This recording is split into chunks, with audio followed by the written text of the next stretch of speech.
Oh, I just got it. This meeting is being recorded. That's right. So continue. Sorry about that. I didn't expect that lady's voice popping up. Don't worry about it, Steph. Um, yeah, it was kind of. It's funny when I was waiting for this meeting to get started.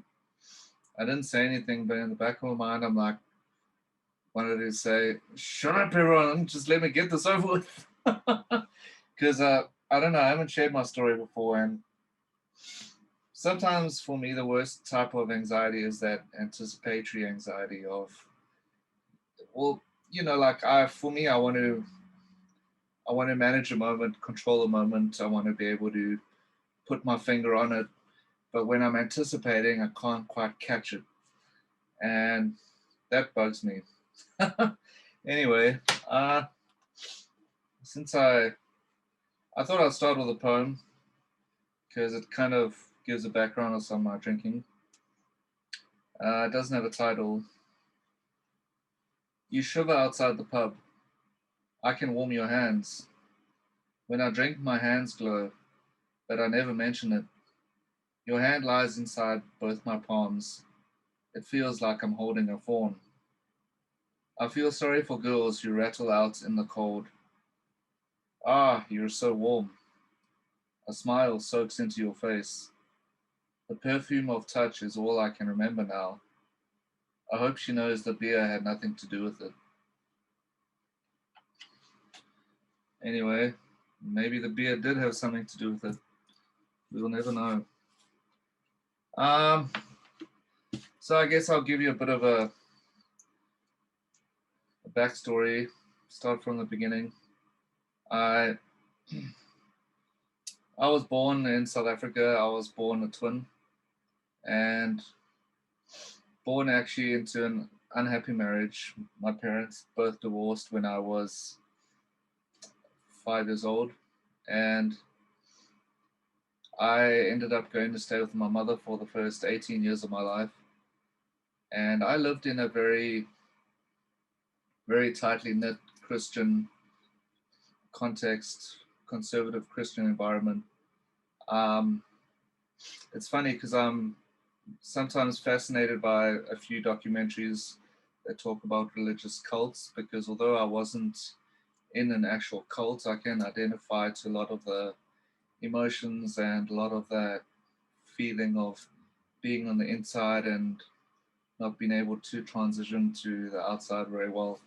So yeah, that's kind of what I was in until I was 18 or so. And during high school, because I was in this very religious upbringing, drinking wasn't a thing. Like I think my stepdad, my mom would have like one glass of wine with a meal kind of thing. And back then, I just was totally oblivious to it. But after high school, I went and lived with my dad. Or before I lived with my dad, after high school, I went to study in a city called Durban, which is much further away from where I grew up. And that's where I first discovered alcohol. And where I discovered it was a heavy metal nightclub called Burn. And I remember the first few times I tried it, I found it absolutely exhilarating because I'd always struggled. Back then I'm still an introvert, but back then I was extremely shy, struggled to talk to someone, and the minute I picked up a drink, here was this magical device that could transform my confidence. Just, they say liquid courage. Well, this was, yeah, I thought it was incredible because I could drink this and then all of a sudden I could talk to people. So it just, that barrier between discomfort and ease, it just smoothed that for me so much. And all of a sudden everything felt comfortable, everything felt warm. And something else happened. I had a lot of social anxiety, So when I would get to the club, I'd be panicking because I'm in the social situation, and I didn't understand in the beginning how to um, kind of pace my drinks out. So I would be doing shots, drinking, and within an hour, 2 hours, I was throwing up in an absolute mess. Um, what I didn't realize at the time was just because you're drinking, it doesn't mean your anxiety is just going to be on an even keel. So my anxiety was quite out of control. And now I'm looking back, now that I've been sober a while, it is quite ironic because I, I use drinking to lower my anxiety, but then long term drinking increases anxiety. This is my experience anyway. So that didn't work out. Um, oh, the McDonald's story. I think I need to tell that one. It's horrible. Um, I did mention this in one of my other meetings briefly. So I was really broke one week, and I decided. No, I didn't decide. I got called by a friend of mine who said, "Hey, it's my boyfriend's birthday. Do you want to come to the club?" And I said, "I can't. I'm broke." They said, "Don't worry about it. Like we buy new drinks because they just needed some company." So I still remember. I think there might have been a band playing. I remember being in the club, and literally I just finished drinking my beer. I'd put it down, and I turned around, and another beer was just placed in my hand straight away. So I had this like barman in the background keeping an eye on me all the time, always just making sure I had a drink in my hand, and I thought this was incredible. Um, Fast forward to when the night ended, then I decided I was getting driven home by them, and on the way I'm like, guys, I really need to pee. And they couldn't find anywhere, and it was after 12 o'clock at night, and they saw there was a McDonald's there, and they stopped in the McDonald's, and I'm like, thank God, they should be open. Went to the front door, they weren't open. Um, and then I turned and I saw in the table nearby there's a couple sitting there, and I decided, fuck it, I'm just gonna pee on the door. So I remember peeing and my pee hitting the glass door of McDonald's.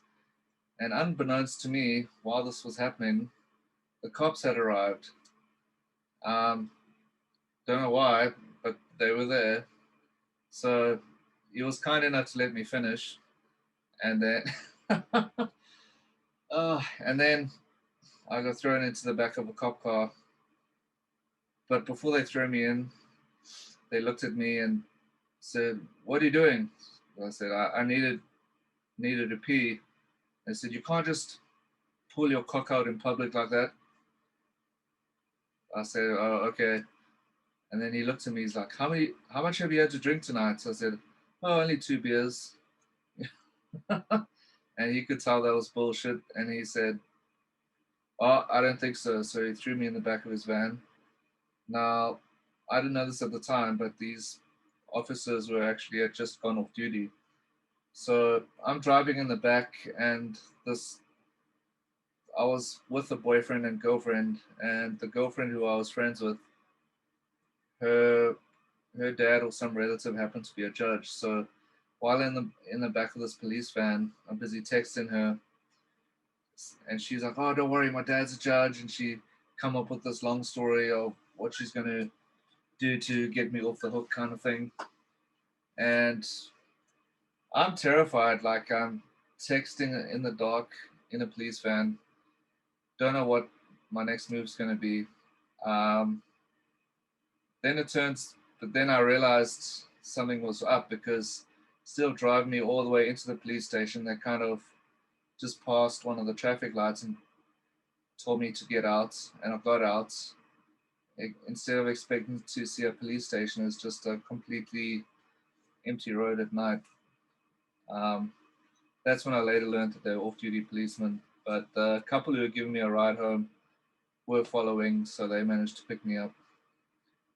Um, Interesting anecdote about the story is during the time while the pea was hitting the glass, I do remember the people sitting nearby eating. I do remember, like, when there's a tense conversation, you feel like the air tightening, like strings on a guitar. I remember that happening. But at the same time, I'm like, fuck, I'm just gonna ignore that feeling. I'm just gonna keep shooting. So there's that story. And I think I need to tell a story about the knuckle duster as well. If you know what a knuckle duster is, they also called brass knuckles. Um, I used to walk home with a pair of those. So I used to live in a dodgy part of town where there were like quite a few hookers and um, scary people. And anyway, I didn't live with the hookers. Let me get that clear. But what I'm trying to say is, I walked through that area to get home. And anyway, so this was when I first came to Canada in 2020.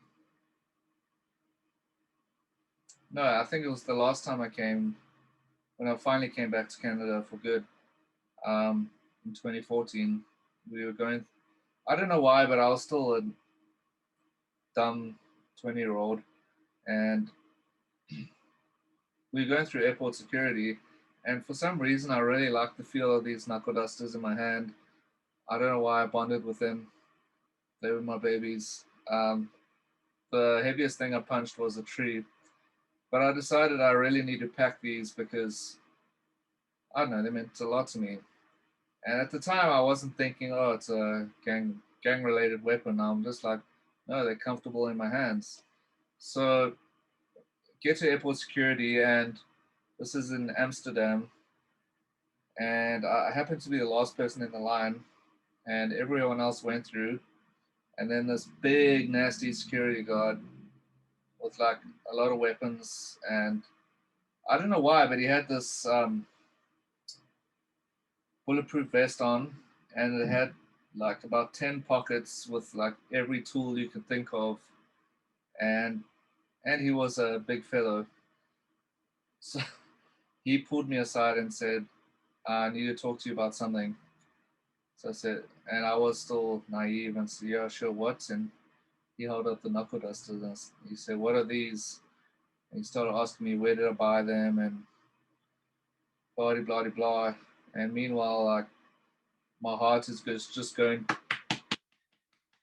just terrified, not knowing what's going to happen. Um, this doesn't really, not really a drinking story in a sense, but for me, it just explains to there are a lot of situations where I just think I'm right no matter what, and it is going to be my way, and it's going to be my way because I like it. And that was one of those scenarios where I didn't give a fuck about what this item meant to the greater public. Like, it was mine, it was me. I was going to travel with it. But thankfully, the security guy kept talking to me at the airport, and he could see that I wasn't a gang guy. I told him I walked home with it for protection, and my dad spoke to him and briefly said this, my boy's just being silly kind of thing. So thankfully I got off the hook there. Um, while I was still in South Africa, I picked up, I started riding a motorbike, and it's weird that when you drink and you're on a motorbike, you just seem to crash more.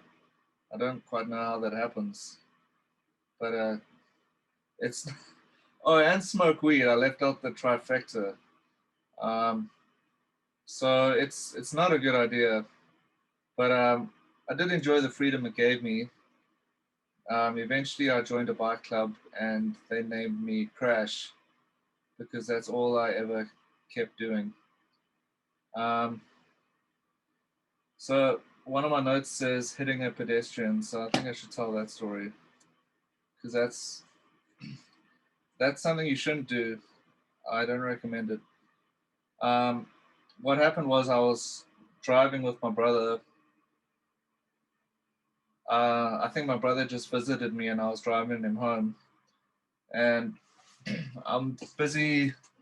I'm driving down the road, and then there's this is a funny story actually, because while I'm driving with my brother, there just happened to be like three beautiful young women that are running, and wearing just maybe running shorts and a tight top. But my brother and I are just staring at them, just completely engrossed. And then as I turn back to see where the road is, then I see this poor, I think it was like a poor girl walking across the road.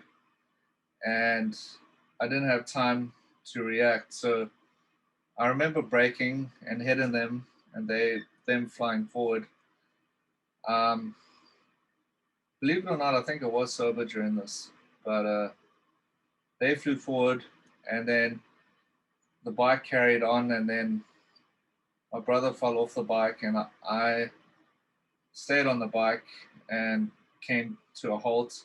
I remember the back wheel spinning. I got off the bike still dazed, and I heard another pedestrian yelling at me, "Turn off the engine, turn off the engine." So I turned it off. And it gets better because at the time I didn't have a license. Um, and as always, guess who was right across the street? The police. They keep showing up. The cops happen to be right there.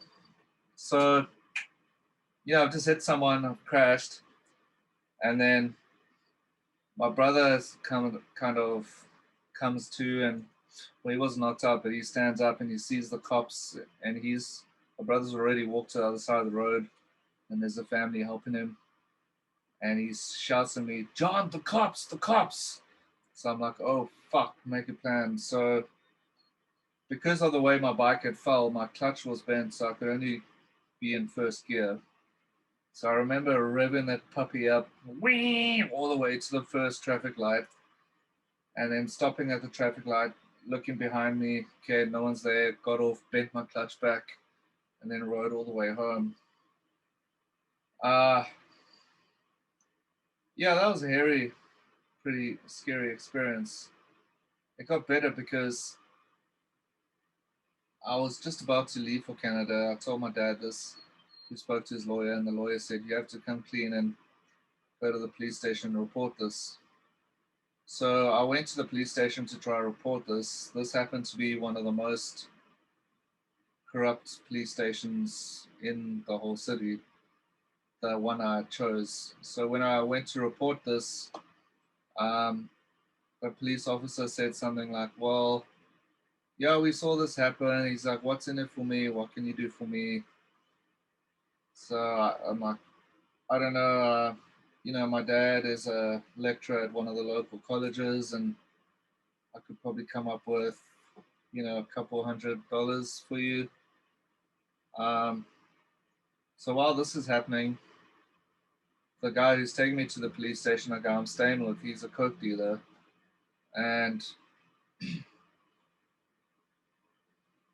my dad somehow finds out about this corrupt police station from this independent force that investigates corrupt cops. So I end up going on a police sting to try and catch this guy who I have to give the bribe to. And at the same time, one of the guys I'm living with, he's in on the whole thing because he's been to that police station many times, and he's got off the hook because he's bribed the police. So it was just a fucking mess. Um, all that just from hitting one pedestrian. Um, but thankfully, because of the help I did in trying to catch this corrupt cop, thankfully I did get off the hook, and I wasn't charged with anything. So I narrowly missed that. But what that makes me think of is I'm always I think in active addiction, I confuse danger with excitement. Anything that's dangerous, I don't think of it as dangerous. I just think of it as exciting, intriguing. I've got to get more of it. But now that I'm sober, I see certain things. I'm like, A, that's dangerous, and B, that's wrong. But that moral compass just wasn't there at the time. If it was there, it was dumbed down by a lot of booze. And yeah, I don't know. It's just there's a lot of crazy things that have happened, and I can't think of anything that blames it more than, well, it's not just alcohol, but it's my whole attitude that makes me an alcoholic in the first place. Um, just blaming alcohol is like blaming the motorbike for the crash. It only does so much, but you've got to engage the throttle and take it somewhere. Um, I guess the next story is probably going to be suicide hotline. Um, okay, I might not have been going in complete order, but back home I was working in IT. I was working for Apple for a while, and that was a job I really enjoyed. But at the same time, I just remember working through these punishing hangovers, and I still I still have this one memory where I was given. It was a Saturday morning, and it was on the Friday night the day before. I'd been out drinking hard, and I remember just teaching this lady how to use her MacBook. And at the same time, I just remember like suffering through the worst feeling I'd ever felt.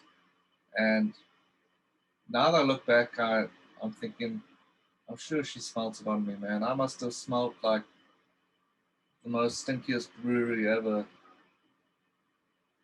But I didn't care. And B, like I just wanted to get through this awful feeling and make it go away.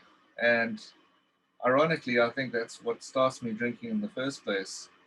Is I want to escape this awful feeling and make it go away as quick as possible.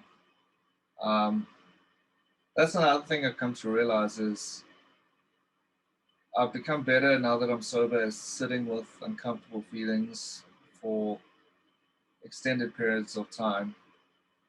When I was drinking, those uncomfortable feelings would just it would an uncomfortable feeling would just be a trigger. Like the minute I would feel uncomfortable, I would just want to pick up that drink or smoke that joint or whatever was on the table. Like feeling in general was just way too much work.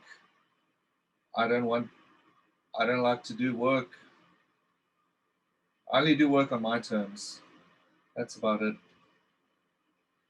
Uh,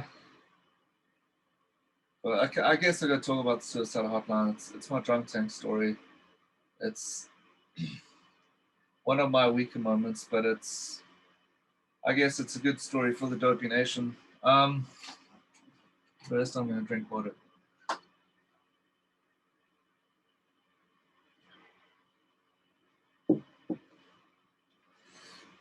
So, just to give you a quick timeline, I think I told you I was working in an Apple store, and after that, I moved to Canada, and I was in Vancouver for about 3 years, and went through a few ups and downs there. Um, then after Vancouver, a few things happened, and I decided to move to Banff, where I am now. Um, and that's where my drinking really escalated. Funny thing with drinking is it always, or my drinking anyway, it always seemed to follow me wherever I went. I would try go to a different place and it's going to be better, um, but the drinking just didn't get better. I and to give you an idea, Banff is a very small tourist town, so there's like always there's a lot of young 20-year-olds that do dumb things. I was in my late 20s, but equally dangerous. And there's always certain nights of the week, like you'll have Wine Wednesday, or Sunday will be Sunday Fun Day, where the drinks are half price at certain places. So it's very easy to drink every single night. Um, this particular night, I think it happened to be, pretty sure it was my 30th birthday this happened on. I got really drunk with just a random guy I met at a pub, and my brother ended up walking me home. And I got home, and then for some reason, I went outside, and the doors we have in my place, they lock behind you, and then I couldn't find my keys. And at the same time, I was feeling lost, lonely, and drunk.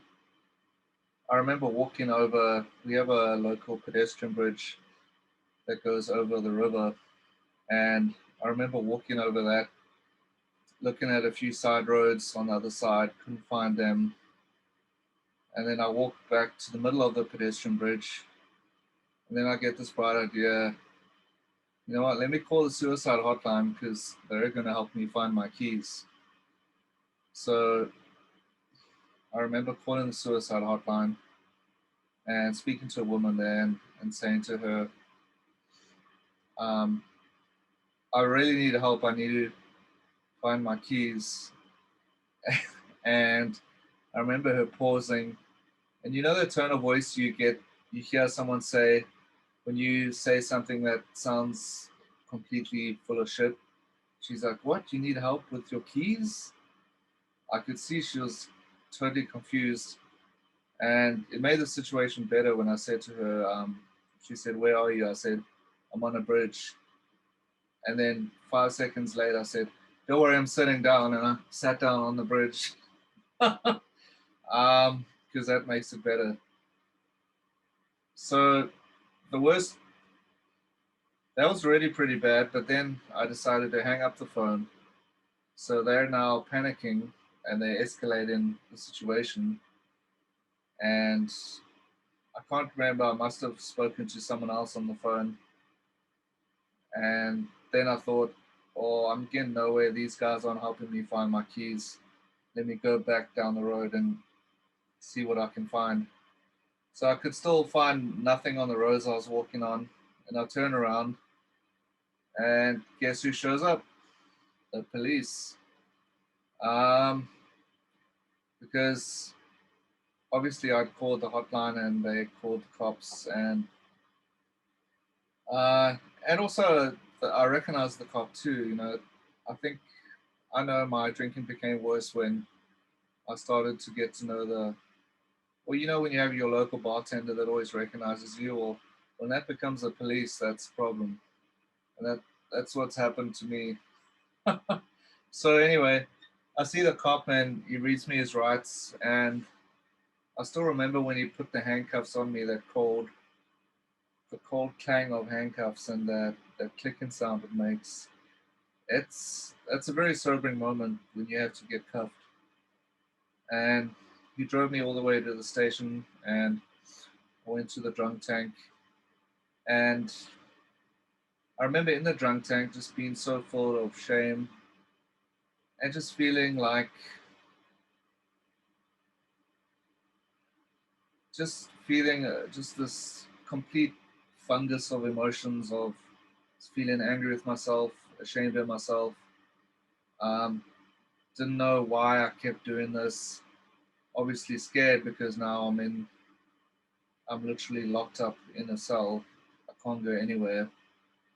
I remember there's just a concrete bench, and it was either the fall or winter. I think it was the fall, so I was shivering on the concrete, couldn't really sleep. Um, One of the first things I did when I got in the cell is I went up to the door and just started slamming my head against the door, and did that a few times just because I was mad at myself. And then I decided I was really thirsty, but I was so drunk I couldn't find out where the tap for the cold water was. I couldn't figure that out. So I kept pressing the hot water button. So I'm like, fuck it, I need cold water. So I went to the toilet and started scooping the water out of the toilet bowl, drinking it.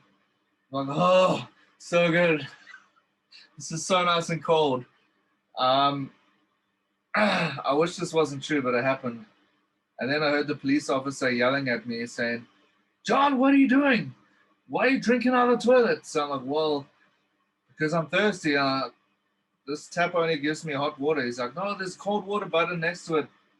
I'm like, oh, thanks very much. So then I started drinking cold water that wasn't from a toilet. Um, so I drank from a toilet in jail.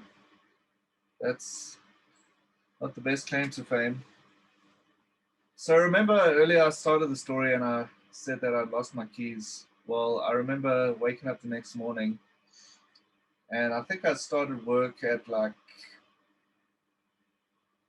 I think I started work at 9 o'clock and they were only going to let me out at 9 o'clock. So I was going to be late for work. So I remember yelling to the lady through the slots, the mailbox slot, whatever it's called. Can you please let me out a bit early because I want to get to work. And anyway, she went and spoke to the guy and they managed to let me out. I remember coming home and I had to get a friend to open up my part of the building for me to let me in. And I remember walking down the hallway and the keys were still in my door.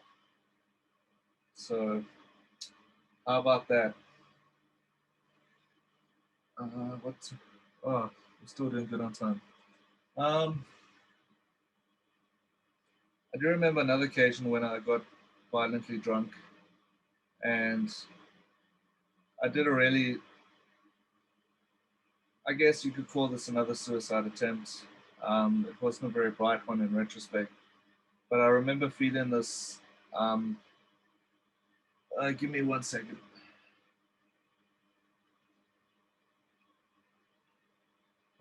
Every time I've drunk, I've never. Every time I've drunk, I've always felt these intense feelings of loneliness and this just intense despair. And thanks for the reminder, Jeff. And I've never felt that ever since. I've never felt as lonely like now that I'm in the rooms. Um, anyway, I remember once it was another birthday and I went downtown and lay down on one of the crosswalks, hoping a car would ride me over, but someone who was nearby managed to pull me out the way. And yeah, that was, I'm glad I'm not there anymore. Um, so my recovery started when I was facing some some legal trouble, and I realized like this could be it. I could get kicked out of the country. I could get kicked out of my house. I didn't have a job at the time, so all three things were just completely had me with my pants down. And a few months before this had happened, I'd started seeing a few therapists, seeing two different therapists, trying to get control of my drinking because I knew in the back of my mind like I really need to. This is a battle I need to attack. Well, this is a problem I need to solve. And the therapists were kind of helpful in some of the things they did, but it really came into action it really came into effect when I took the action. And when I went to my first AA meeting a bit tipsy, I went to my second meeting really drunk. The reason I started going to meetings was because I had to, in order to keep the house I was staying in, I had to start attending meetings regularly once a week for 6 months, and I had to show them proof I was there. Um, so that really helped. I remember the second meeting I was in, just feeling one of the guys shared, and there was just something in his voice that I identified with. There was something that really I caught hold of. the way he struggled. And you know what? I think it was the first time I could actually hear hope. You know, I could hear the sound of hope in the room, and there was something that he had I wanted, or a version of that. Um,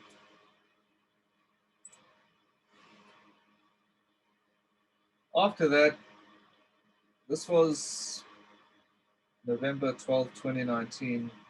It's the last day I drank. So this was all before COVID when I started going to meetings. And for the first probably month or so, I didn't have a job. But then I found a temp agency and I started doing a lot of snow shoveling. And, you know, we all have that job where the job that helps us stay sober and keeps us sober. And I just remember those first 3 months having so much anxiety in me and just shoveling snow like a maniac and just having all this energy like whirring inside me, didn't know what to do with it. One of the companies too had they called it snow days, so it was an event where tourists could come and they had like fire pits where people could roast marshmallows and basically they're just helping out there. And I had to keep the fires going, so I went to chop wood. And I just remember attacking the wood like an angry beaver, man, just splitting block after block after block. And it was so satisfying just being able to take all, well, now that I look back on it, it's all misplaced anxiety and it's all that repressed emotion that's built up over years and years that I haven't dealt with. And yeah, in some ways sometimes I could channel it, sometimes not so much. Um, in my early recovery, my early sobriety, I had tons of anxiety, so I was given a script of Valium from the hospital. Um, but it was just an emergency script, and I chose not to renew it. So when it ran out, and that was it. And then after that, I still needed something to, take the edge off.